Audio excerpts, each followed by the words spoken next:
Assalamualaikum warahmatullahi wabarakatuh. Jumpa lagi dengan saya Wicak di channel Programo. Nah, di seri kali ini adalah seri yang baru ya teman-teman, yaitu tentang data science ya. Seri yang benar-benar baru bagi saya juga. Saya bukan orang yang di bidang data science ya. Cuman ketika saya mulai belajar ke data science kok merasa asik gitu ya, merasa menarik ya gitu, data science gitu. Nah, maka dari itu data science ini saya angkat ya. Nanti ada beberapa video ya dalam satu series ini. Tapi yang kita bahas itu mungkin dasarnya aja ya. Saya juga masih belajar ya.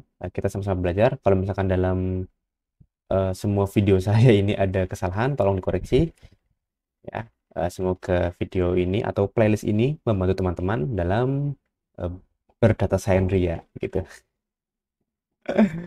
Oke, yang pertama ya di video pertama ini untuk mengawali playlist data science. Kita yang akan bahas itu perkenalan dulu ya, perkenalan data science gitu. Nah,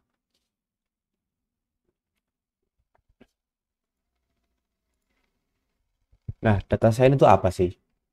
Oke, data science adalah kegiatan menganalisis data dengan ilmu statistik.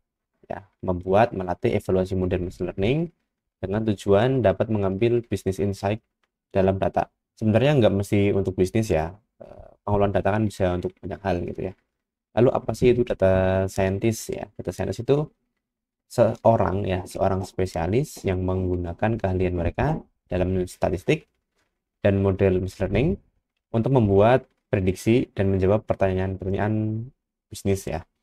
Jadi misalkan teman-teman itu punya data nih, punya data mentah gitu, punya data mentah seperti apa yang umum ya, seperti tinggi badan, misal tinggi badan, berat badan misalkan gitu ya.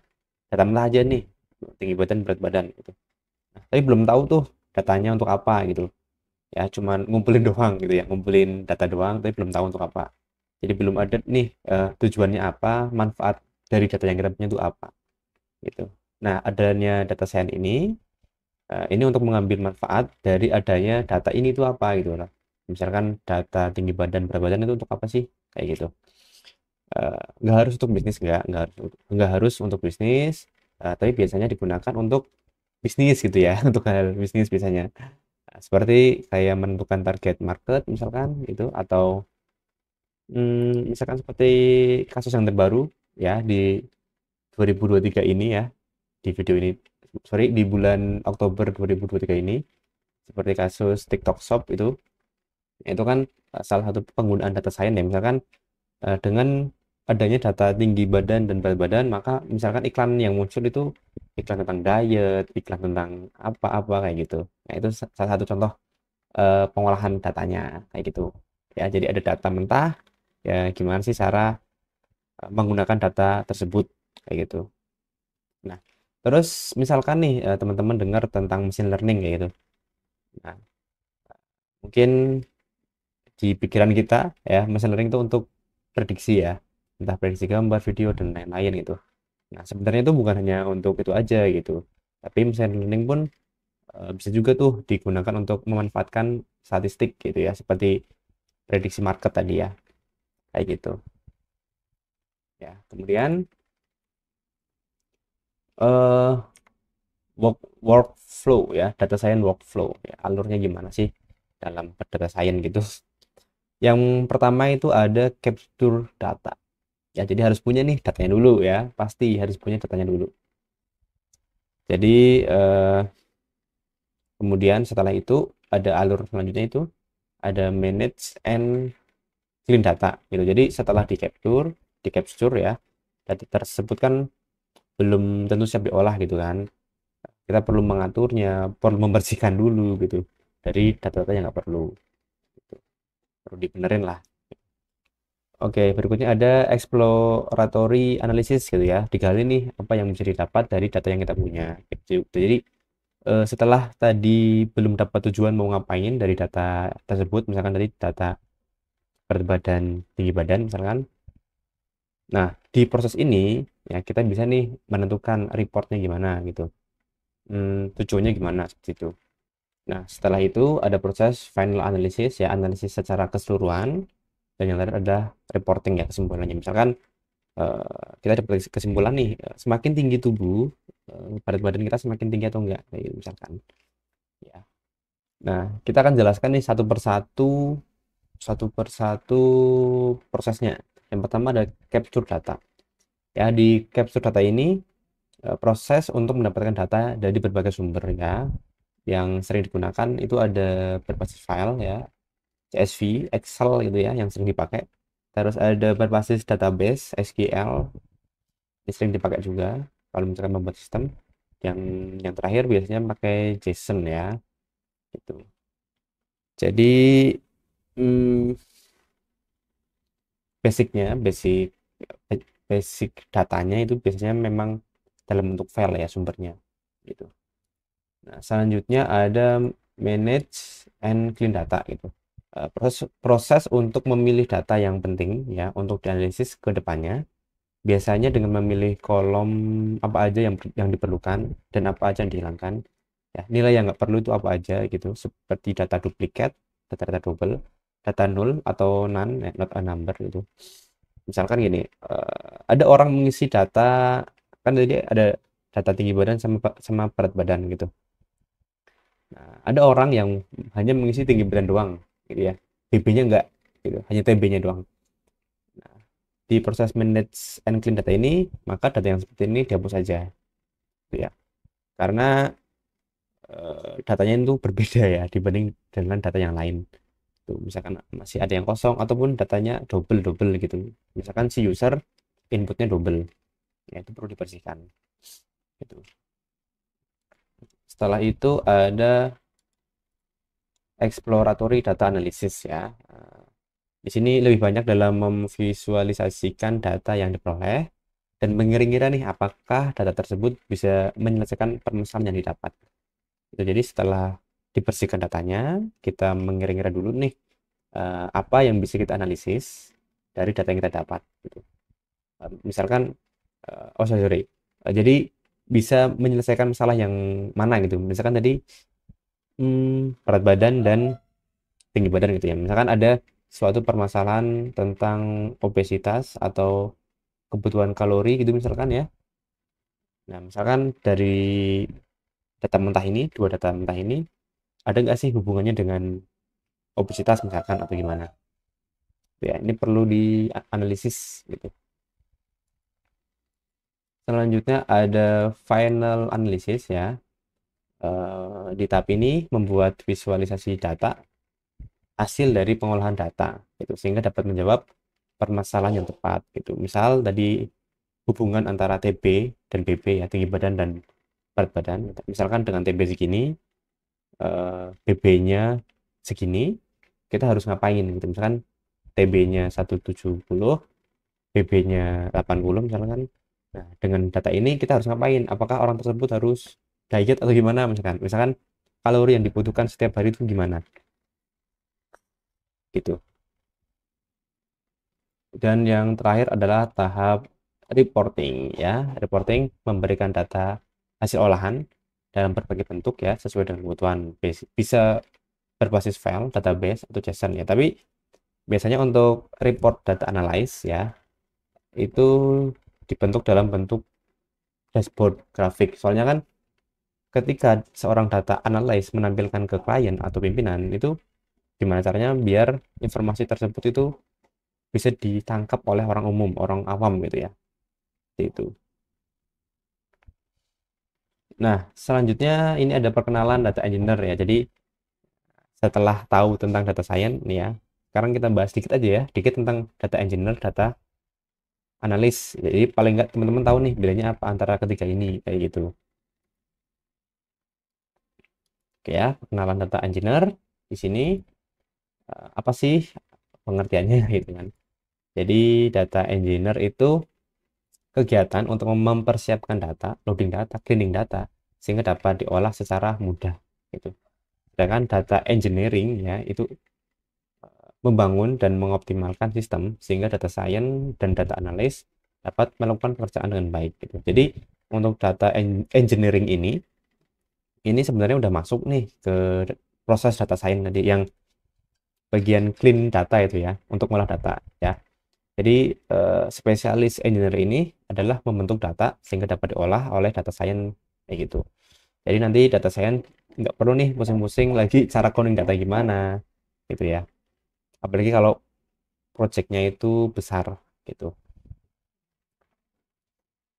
Nah, kemudian ada workflow ya, data engineer. Sebenarnya untuk proses clean data itu yang sebelumnya itu yang data science kan ada manage and clean data. Ini kalau di Zoom, kalau di Microsoft tuh seperti ini nih bentuknya. Ya, ada banyak proses gitu ya. Tuh, ya. Tapi kita nggak, maaf, tapi saya nggak menjelaskan semuanya nggak. Eh, Kemudian ada, nah ini saya jelaskan dulu sedikit ya, sedikit dari proses yang tadi, yang sebelumnya workflow-nya. Tadi itu ada gathering and data cleaning gitu ya. Tahapan mengumpulkan data dari berbagai sumber, entah dari apa, dari CSV, dari database misalkan, dan lain-lain. Kemudian ada fitur engineering, menentukan target atau data seperti apa yang ingin dihasilkan dari data mentah yang didapatkan dari sumber data gitu. Jadi kita tentukan targetnya itu apa ya dari data mentah yang ada. Kemudian ada model selection, yaitu untuk menentukan model machine learning yang tepat untuk masalah yang dihadapi gitu. Kemudian ada model learning exploration ya, melakukan optimasi parameter, membangun model serta validasi model machine learning yang dibangun. Dan yang terakhir itu ada proses model development ya, membuat sedemikian rupa agar data yang dihasilkan dari machine learning dapat dikonsumsi oleh aplikasi yang lain gitu. Serta memonitor jalannya aplikasi machine learning yang dibuat gitu. Ya, jadi model mesin learning itu sebenarnya sangat banyak ya. Tapi nggak kita bahas di part data science nggak. Mungkin suatu saat ya saya buat lagi tentang data engineering mungkin ya. Karena ketika saya mencoba terjun ya di bulan ini, di bulan Oktober ini, maaf dari kemarin sih sebelum September, rasa asik gitu ya. Ya mungkin kita akan belajar banyak hal tentang data mining, mungkin data engineering, data analysis gitu ya. Intinya model machine learning itu sangat banyak ya, dan ini tugasnya data engineer untuk menentukan model yang tepat untuk masalah yang dihadapi kayak gitu. Nah, selanjutnya ada data analysis ya. Jadi data science, data engineer, data analysis gitu. Nah, data analysis ini kegiatan yang mengatur dan mengumpulkan data sehingga dapat diperoleh informasi yang bermanfaat dari data yang kita punya gitu. Seorang data analis ya bertugas menyampaikan nilai dari data yang didapat dari mesin learning model untuk menjawab atau menentukan keputusan dalam bisnis kayak gitu. Jadi biasanya untuk data analis ini tuh ya seperti yang saya sebut tadi ya, untuk ya menyampaikan hasil dari nilai dari data yang didapat kayak gitu.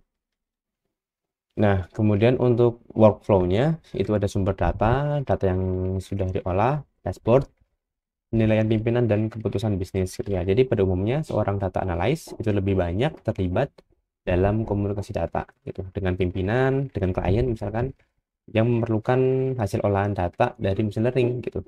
Kemudian memvisualisasikan data tersebut dan menjelaskan insight daripada data yang didapatkan. Jadi biasanya seorang data analis itu punya sedikit basic bisnis misalkan. Iya, karena berhubungan langsung nih dengan keputusan bisnis yang ada. Misalkan tadi punya data nih, kita punya data bahwa di daerah tertentu itu punya berat badan di atas normal misalkan. Nah, keputusan bisnisnya misalkan kita promosi program diet nih di sini kayak gitu misalkan aja gitu.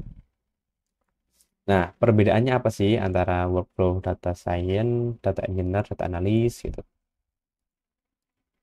Nah, di sini data science itu di tengah ya, di tengah-tengah antara data analis sama data engineer gitu ya.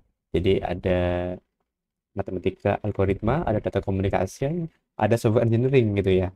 Jadi cukup berat ya seorang data science gitu. Nah, jadi eh, dari sekian banyak workflow tadi ya, data science itu lebih di tengah-tengah ya antara data analis, data engineer. Karena seorang data scientist ya itu harus mengerti ini harus mengerti software engineer ya, data statistik, matematika juga, logika coding juga, model machine learning juga, dashboardnya bagaimana ya itu harus tahu.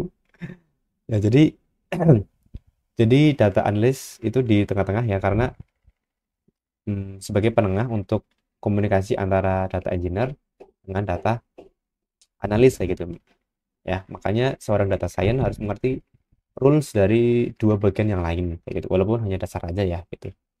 Nah, jadi data scientist itu udah mengira ya, udah mengira ketika dapetin data itu untuk dipakai untuk apa sih?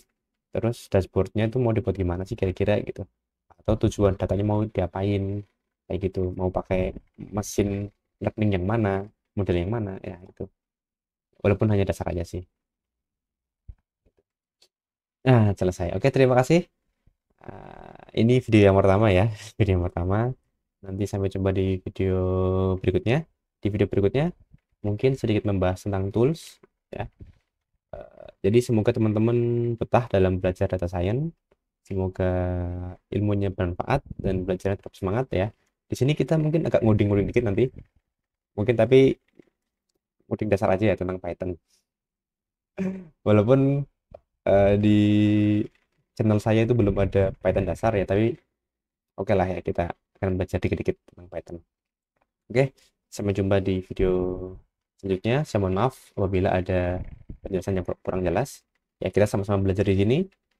Saya masih baru banget nih soalnya di data science gitu. Oke, terima kasih.